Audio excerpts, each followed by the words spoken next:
Perkenalkan, nama saya Irma Erviana, NIM 61014181334.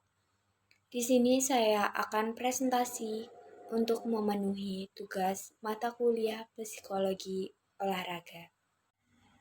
Sebelumnya, di sini saya akan menjelaskan definisi dari sikap. Sikap adalah perilaku dari hasil pemikiran dan perasaan individu tentang orang, objek, dan masalah-masalah dalam lingkungannya. Sikap memiliki 3 komponen, yaitu kognitif, afektif mengenai emosional, dan konatif mengenai perilaku. Selanjutnya, fungsi dari sikap. Yang pertama, fungsi penyesuaian, yang berarti bahwa orang cenderung mengembangkan sikap yang akan membantu untuk mencapai tujuan secara maksimal. Contohnya, seseorang cenderung menyukai suatu golongan tertentu atau organisasi tertentu yang dapat membantunya untuk mencapai tujuannya secara maksimal.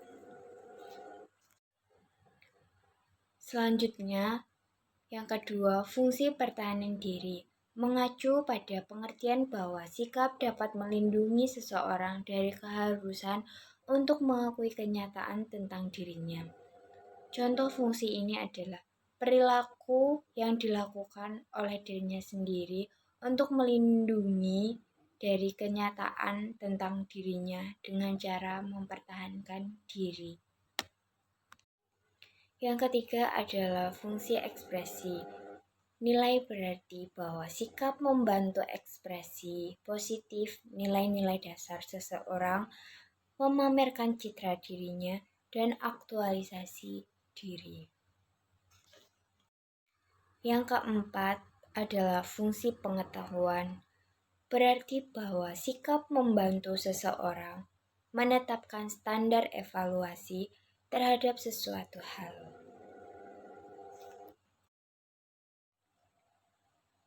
Selanjutnya, pendekatan sikap.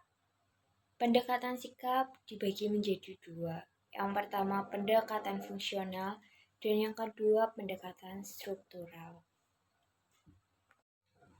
Yang pertama, pendekatan fungsional. Melihat mengapa kita memiliki sikap dan bagaimana mengadopsi sikap tertentu untuk membantu kita. Dalam pendekatan fungsional, sikap sangat dibutuhkan untuk fungsi adaptif, fungsi pengetahuan, dan fungsi pertahanan ego. Yang kedua, pendekatan struktural. Melihat pada faktor-faktor berbeda yang membentuk sikap. Pendekatan struktural dapat dilihat dari komponen-komponen yang membentuk sikap.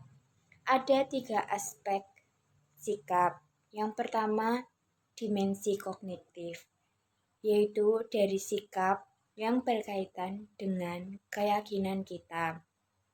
Yang kedua, dimensi sikap afektif yang menyangkut perasaan kita. Yang ketiga, dimensi perilaku yang menyangkut tindakan kita. Kemudian selanjutnya, skala pengukuran sikap. Ada 3 skala pengukuran sikap. Yang pertama, skala Trueston. Yang kedua, skala Likert. Yang ketiga, skala Osgood. Yang pertama, skala Trueston digunakan untuk mengukur sikap yang disusun dengan memilih berdasarkan bentuk skala interval. Yang kedua, skala Likert digunakan untuk mengukur sikap, pendapat, persepsi seseorang atau sekelompok orang tentang fenomena sosial. Yang ketiga, skala Osgood didasarkan pada anggapan sebuah objek secara tegas sikap terhadap objek yang akan diukur. Kemudian selanjutnya, faktor-faktor yang mempengaruhi sikap. Yang pertama, sifat dasar, yaitu sifat yang dimiliki oleh seseorang, sifat alami dari dasar dirinya sendiri. Yang kedua, faktor genetik, yaitu faktor sikap yang dimiliki dari keturunan orang tuanya. Yang ketiga, perbedaan individu, yaitu pengaruh sikap antara orang satu dengan yang lain itu berbeda. Yang keempat, faktor lingkungan, baik dari lingkungan keluarga maupun lingkungan sosialnya, itu dapat mempengaruhi sikap dari seseorang. Yang kelima, motivasi. Karena motivasi juga dapat mempengaruhi sikap seseorang.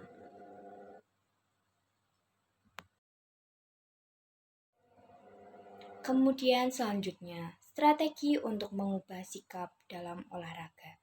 Yang pertama, tanggung jawab. Seseorang harus memiliki sikap tanggung jawab dalam melakukan segala tindakan hal yang dilakukan. Yang kedua, disiplin dalam melakukan berbagai hal. Yang ketiga, dapat bekerja sama yang baik antar sesama tim. Yang keempat, memiliki sikap toleransi dan berbagi sesama individu. Yang kelima, selalu sportif dalam berbagai hal.